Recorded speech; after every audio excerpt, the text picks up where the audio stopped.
हरी हरी प्रीतम चलिली परदेस पतियवना भेजे हरी कि हरी हरी प्रीतम चलिली परदेस पतियवना भेजे हरी पहिले पतियावा अपना मम्मी के हो भेजवले रामा पहिले पतियावा अपना मम्मी के हो भेजवले रामा मम्मी हो धनिया के दिह समुझाई रोवत छोड़ी ऐनी हरी कि मम्मी हो धनिया के दिह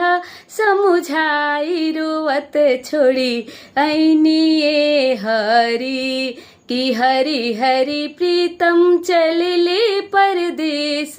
पतियवना भेजे हरी कि हरी हरी प्रीतम चलिले परदेस पतियवना भेजे हरी दूसरे पतियावा अपना भाभी के हो भेजवले रामा दूसरे पतियावा अपना भाभी के हो भेजवले रामा भाभी हो धनिया के दिह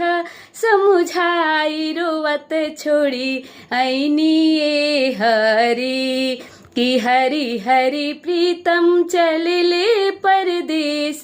पतियवना भेजे हरी कि हरी हरी प्रीतम चलिले परदेस पतियवना भेजे हरी।